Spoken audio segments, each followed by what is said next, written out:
down. That will slow your speedlings down, but you'll still be able to outrun the marauders. So let's just do a little speed here, and the speedling is just going to leave the marauder in the dust as well. So you can pretty much just see that the speedling is faster than the marine, the zealot, and the marauder so far. Let's go ahead and we'll get a stalker up here as well, and then we'll do the elusive hellion and see who's faster. So the stalker is also a tier 1.5 unit by the Protoss, and it's a ranged unit, and it's an armored unit. So it's a pretty formidable foe against here, but we'll see how fast it goes. So it goes a little bit faster than the marine or the marauder, but the speedling is still able to beat it pretty bad. So everybody's here in the losers corner here, and the speedling has been pretty much unchallenged so far until we get to the hellion. Now let's just show you. I'll show you how fast the hellion is. So the hellion is a pretty fast unit, and you can do some pretty good harassment here. But let's see how they do. So they're starting out at pretty even lines here. So let's go. And as you can see, the speedling beats the hellion. So the speedling is pretty much the fastest unit that you can get. So and that's a tier 1 unit. So you can really do a lot of damage with the speedling, because you can do a run by, and I'll show you an example of a run by, and you can do a lot of scouting information and come out pretty on top. You can just run in there, you know, pop off a few shots on your opponent's mineral line, get out before their units can even get in there. So that just shows you the utility and just overall speed and usefulness of the speedling here. And they do the same amount of damage, but you can do so much more with this upgraded speed. I'll just show you this race one more time, because I thought that was pretty cool. I didn't think the speedling was going to win. So as you can see, they're pretty much even so far, but the speedling is still able to pull ahead. So that's pretty good. So now we're going to go ahead and move on to our next unit, and that's going to be the Queen. Alright, so now let's do a little bit of analysis on the Queen, the Zerg's defensive unit. This is a very good unit to defend, not to attack. There have been instances, I know you've seen in HD's channels, that, you know, to where the Queen, you can do a Queen rush and whatnot, but overall it's not very practical. And I'll tell you why. It's because the Queen moves exceptionally slow off the creep. So you always want to keep her on the creep. So let's do a little bit of looking at the Queen here. So the Queen has 175 hit points and has up to 200 energy. It's a biological psionic unit. It's not a light biological unit.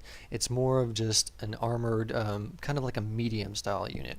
So she has an armor of 1. She can attack both air and ground, and she does 9 damage to air, and then she does 4 damage per each claw, and she has 2 claws, so she'll do 2 attacks at once, which is pretty much 8 damage.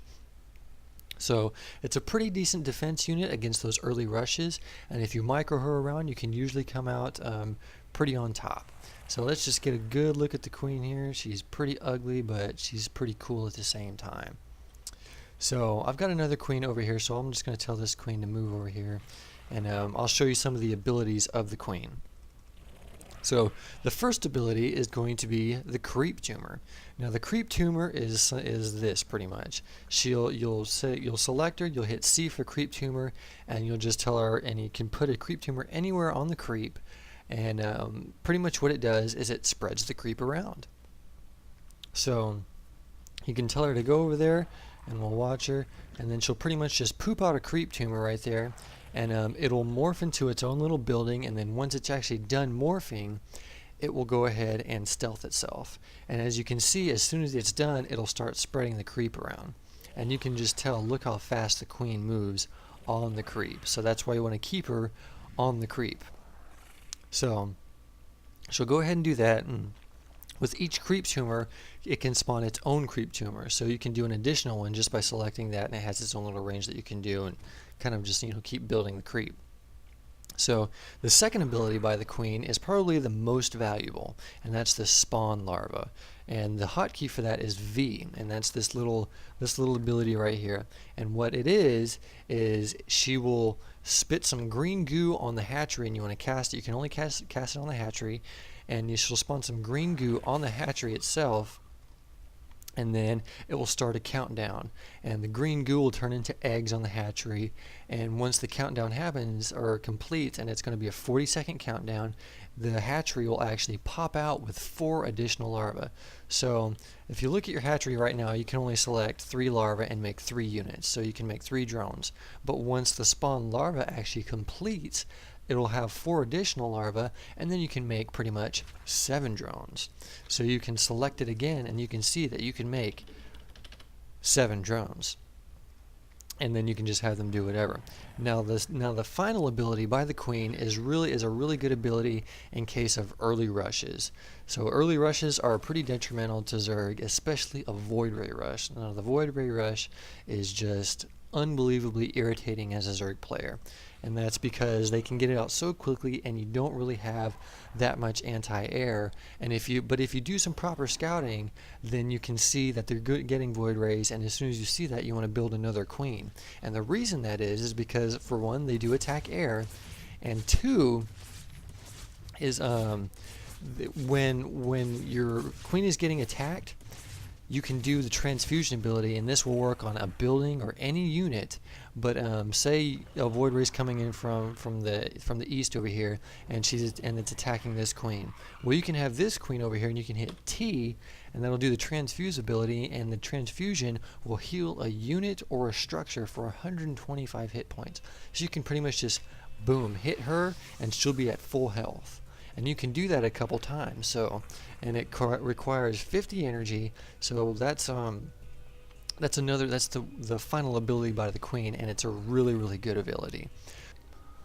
So I've pretty much set up this scenario here.